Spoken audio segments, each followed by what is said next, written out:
ஆ மாப்பிள்ள இருக்கிற பணத்தெல்லாம் வச்சு ஏரியாவில் ஒரு மளிகை கடை போகிறது ஐடியா இருக்குன்னு சொல்லியிருந்தேன்ல, அதை பற்றி என்னடா நீ எதுவுமே வாய் திறக்காமையா இருக்க? ஏதாச்சும் ஐடியா இருந்தா குர்ரா.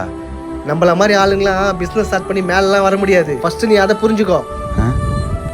டேய், ஒழுங்கா வேலைக்கு வந்தமா, சம்பளத்தை வாங்கணுமா, குடும்பத்தை பார்த்தமா இருடா. அதை விட்டு மல்லிகை கடை கில்லி கடைன்னு ஆரம்பிச்சு எதனா பிரச்சனைல மாட்டிக்க போற.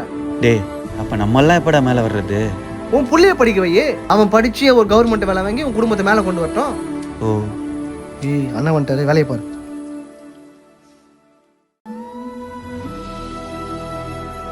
வேலு, குடோனுக்கு லோடு வந்திருக்கு. அது கரெக்டா இறக்குறாங்களான்னு கொஞ்சம் போய் செக் பண்ணு. சரிங்கண்ணே. டேய், நீங்க வாடா. அண்ணே, நான் சில கேள்விகள் கேட்கிறேன், அதுக்கு நீ கரெக்டா பதில் சொல்லு பாப்போம். உனக்கு பசிச்சா யார் சாப்பிடுவா? நான் தானே. நீ வேலை செஞ்சா சம்பளம் யார் வாங்குவா? நான் தானே. கஷ்டப்பட்டு உன்னோட குடும்பத்தை யார் பார்த்துப்பா? நான் தானே. இப்போ இதெல்லாம் எதுக்குண்ணே? இது எல்லாத்தையும் கரெக்டா நீ பண்ணிட்டு நீ மேல வரணும்னு நினைக்கும் போது மட்டும் ஏன்டா அடுத்தவங்கள்ட்ட சஜஷன் கேட்குறேன்? இந்த பார், ஆரம்பிக்க போறது நீ, ஹார்ட் ஒர்க் பண்ண போறது நீ, ஹார்ட் ஒர்க் பண்ணா ஜெயிக்க போறதும் நீ. அப்படி இருக்கும்போது எதுக்குடா அடுத்தவங்க சஜஷன்?